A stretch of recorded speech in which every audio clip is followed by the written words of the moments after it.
we go. So I can feel my heart rate is up. Cool. You ready?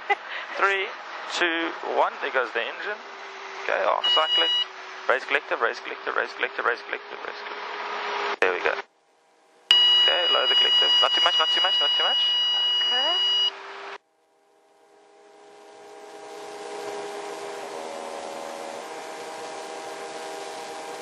Better right pedal, looking good. I start my flare too soon. No, flare. Because we were a little bit slow on the airspeed there. Yeah. We were at about 50 knots coming into the flare. Yeah. And you could feel we were going through a bit of a downdraft. Yeah. So we had to flare a little bit more aggressively at the end there. Cool. Let's take off for another one.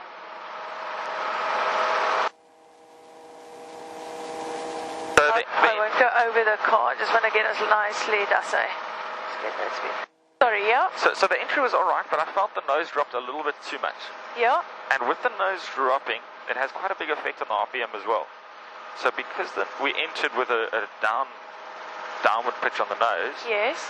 it means that the RPM initially wants to plummet and then wants to race. Yep. Whereas if we kept the nose a bit more level on entry, Yeah. the RPM is not going to plummet as much and it's not going to race up as much. Okay.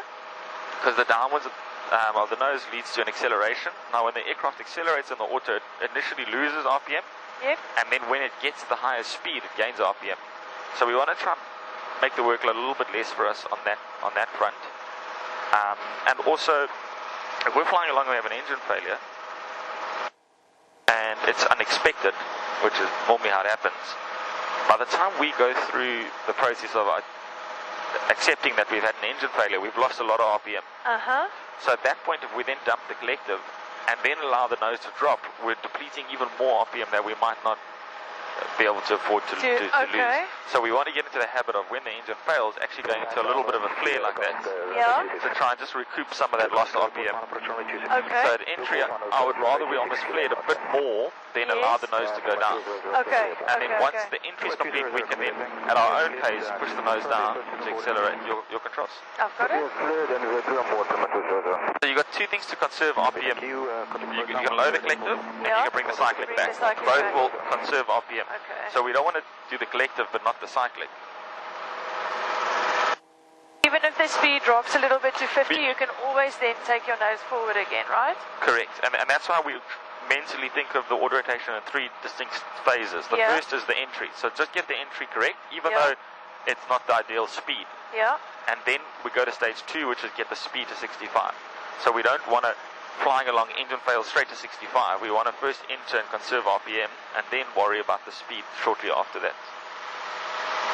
Now we normally enter at 60 for training and we want to auto-rotate at 65, so it's not a massive change, but if we in a 44 to 100 knots and the engine fails, we want to go to 70 knots, so then we want to flare 30 knots off before we go to the glide. Alright, so we're cruising along, distance looks good, speed all looks good, the Hazel checks height, area security, engine look up. Okay, so 3, 2, 1 and enter, off cyclic, there we go, 1, 2, now you can gently bring the nose down. Okay, the RPM is going to spike, perfect. And perfect, hold the nose down for 65, looking good. RPM's a bit low, but leave it there, leave it there.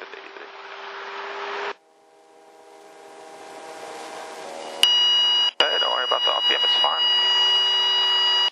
Okay, now we'll start the flare, wait, let it sink, and finish the flare. There we go. If you, having that extra speed was a much more, much flatter approach in, and less sort of rush and sink at the end. Cool, let's do another one. Entry to me felt a lot more stable. Yes. The nose didn't drop, and then because that big any movement of the nose will affect the speed, which will affect the RPM. So now you've got a lot more catch up on the collective. All right. Okay. You ready? Yep. 3, 2, 1. There she goes.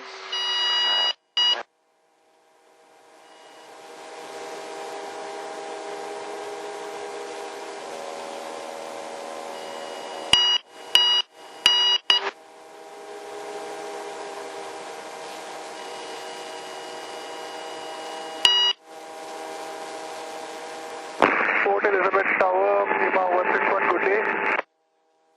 Bring the power back online. Tower, good day to you. Continue along the coastline. Report Cool, let's fly with another one. Okay. So what I did there is I tried to obsess less with the gauges and just feel it a bit, which really helped actually. I could start feeling, oh, the RPM is going to spike, and I could, instead of being so obsessed inside, so that's been useful now. No, that was actually quite nice and solid. I do think we were maybe trying to fix, it felt like we were trying to fix the RPM with the cycling. So once or twice the buzzer came on and then we pulled the speed back. Okay. Because that does temporarily solve the problem, but it sacrifices speed, which needs to be built up again by pushing the nose forward. So you're actually not really solving the problem, you're just buying yourself time to fix the problem. So what we were, and listen, I understand it is turbulent. Ideally what we're going to do is set up that 65 nose attitude. Yeah. If the RPM's low and we lower the collective, we don't allow the nose to dip with the collective. We have to catch it. And if the RPM spikes, we raise the collective, but we don't allow the nose to follow the collective up. We hold it there with the cycling. So the cycling should actually be smoothing out your collective inputs to keep your speed constant. And then if you've only got, the speed does remain constant, the workload drops quite quickly thereafter. I understood.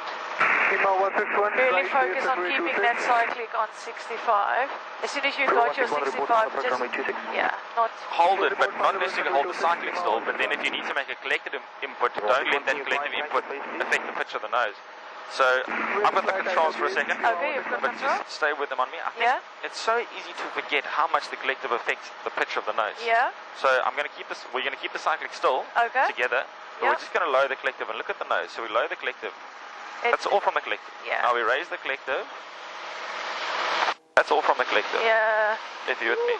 So it's easy to forget how much that collective is affecting the pitch in the autorotation as we making collective inputs. Clutch line. Oh, you got the controls. I've got it. So obviously we're not making extreme collective inputs like that, but the collective inputs do affect the pitch.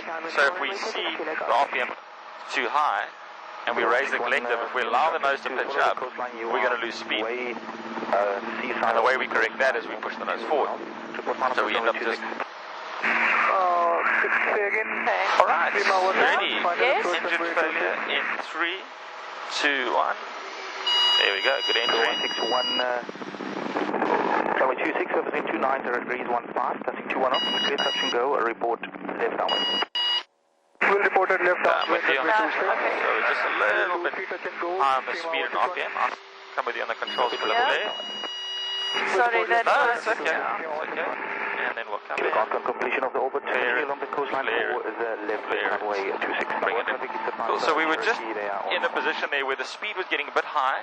We're at about 75 knots. And we just accelerated, and I could feel the RPM was now about to spike. And we were maybe... If we were a little bit behind the collective in the beginning, but we were starting to make very big collective inputs, which starts with a big collective input and a big change in speed. The RPM is going to start moving very quickly, and we don't want it to move in either direction too quickly. Cool, let's go do one more, and then we'll call it today for the autos. Sure. Alright, you ready? Yes. Okay, engine failure in 3, 2, 1. Okay, 1, 2, raise, that's it, perfect. Okay. Just hold the nose where she is, don't let it creep up.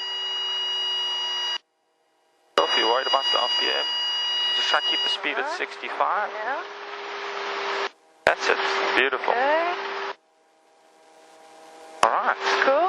Gentle flare, let us sink during the flare, let us sink in the flare. There we go. Easy as that.